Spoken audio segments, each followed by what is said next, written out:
તો આજે PM Narendra Modi RSS મુખ્યાલયની મુલાકાતે છે। તો મહત્વના સમાચાર સામે આવી રહ્યા છે। આજે વડાપ્રધાન નરેન્દ્ર મોદી આરએસએસ મુખ્યાલયની મુલાકાતે છે। ત્યારે પીએમ મોદી 12 વર્ષ પછી આરએસએસ મુખ્યાલય પહોંચ્યા છે। પીએમ મોદીએ હેડગેવાર ગોલવલકરને શ્રદ્ધાંજલિ આપી છે। 2014માં વડાપ્રધાન બન્યા બાદ તેમની પ્રથમ મુલાકાત।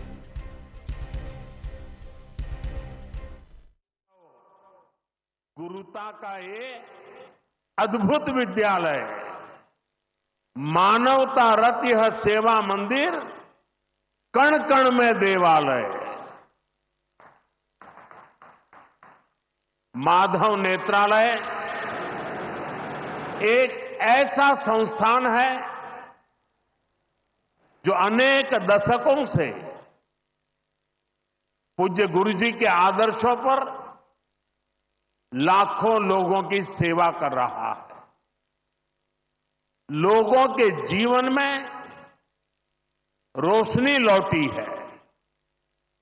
आज उसके नए परिसर का शिलान्यास हुआ है। अब इस नए परिसर के बाद इन सेवा कार्यों को और ज्यादा गति मिलेगी। इससे हजारों नए लोगों के जीवन में प्रकाश फैलेगा, उनके जीवन का अंधकार भी दूर होगा। मैं इस सेवा कार्य के लिए माधव नेत्रालय से जुड़े सभी लोगों को उनके कार्य की, उनके सेवा भाव की सराहना करता हूं और मेरी तरफ से अनेक अनेक शुभकामनाएं देता हूं। साथियों, लाल किले से मैंने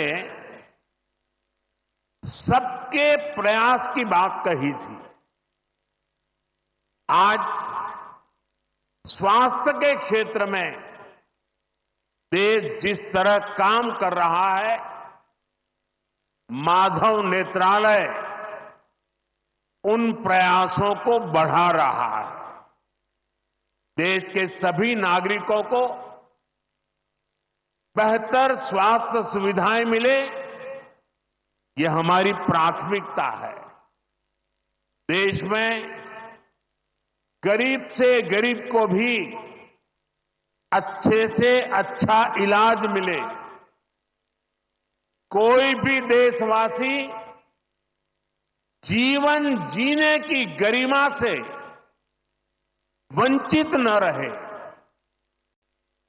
अपना जीवन देश के लिए दे चुके बुजुर्गों को इलाज की चिंता उनको सताती न रहे, उस परिस्थिति में उनको जीना न पड़े।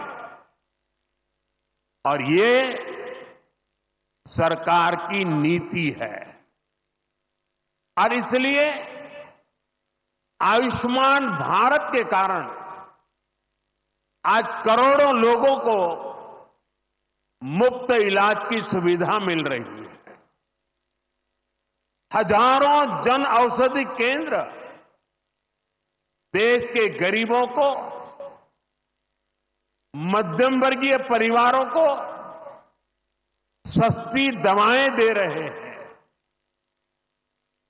इन दिनों देश में करीब 1,000 डायलिसिस सेंटर जो मुफ्त में डायलिसिस की सेवा का एक यज्ञ चला रहे हैं। इससे देशवासियों के हजारों करोड़ रुपए बच रहे हैं, उनको स्वास्थ्य लाभ हो रहा है। बीते 10 साल में गांवों में लाखों आयुष्मान आरोग्य मंदिर बने हैं, जहां से लोगों को देश के सर्वश्रेष्ठ डॉक्टरों से टेली मेडिसिन से कंसल्टेशन मिलता है, प्राथमिक इलाज मिलता है और आगे के लिए सहायता होती है। उन्हें रोगों की जांच के लिए सैकड़ों किलोमीटर दूर नहीं जाना पड़ रहा। साथियों, हमने न सिर्फ मेडिकल कॉलेजों की संख्या में 2 गुना वृद्धि की है, लेकिन हमने देश में ऑपरेशनल एम्स की संख्या भी 3 गुना बढ़ाई है। देश में मेडिकल सीट्स भी 2 गुनी हुई है। प्रयास यही है कि आने वाले समय में लोगों की सेवा के लिए ज्यादा से ज्यादा डॉक्टर्स और अच्छे डॉक्टर्स उपलब्ध हो। एक बहुत बड़ा साहसिक निर्णय हमने किया। आजादी के बाद पहली बार हुआ। इस देश का गरीब का बच्चा भी डॉक्टर बन सके, उसके सपने पूरे हो सके, इसलिए विद्यार्थियों को अपनी मातृभाषा में डॉक्टर बनने की सुविधा हमने उपलब्ध कराई। आधुनिक चिकित्सा विज्ञान से जुड़े इन प्रयासों के साथ ही देश अपने पारंपरिक ज्ञान को भी आगे बढ़ा रहा है। हमारे योग और आयुर्वेद, इन्हें भी आज पूरे विश्व में नई पहचान मिली है। भारत का सम्मान बढ़ रहा है। साथियों, किसी भी राष्ट्र का अस्तित्व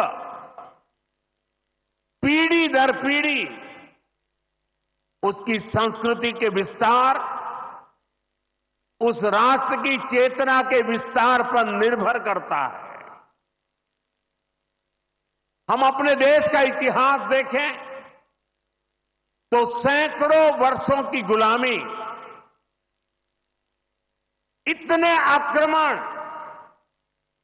भारत की सामाजिक संरचना को मिटाने की इतनी क्रूर कोशिशें, लेकिन भारत की चेतना कभी समाप्त नहीं हुई। बुलेटिन में हाल बस आटલું જ। સમાચારોની અપડેટ માટે જોતા રહો મંતવ્ય ન્યૂઝ। નમસ્કાર।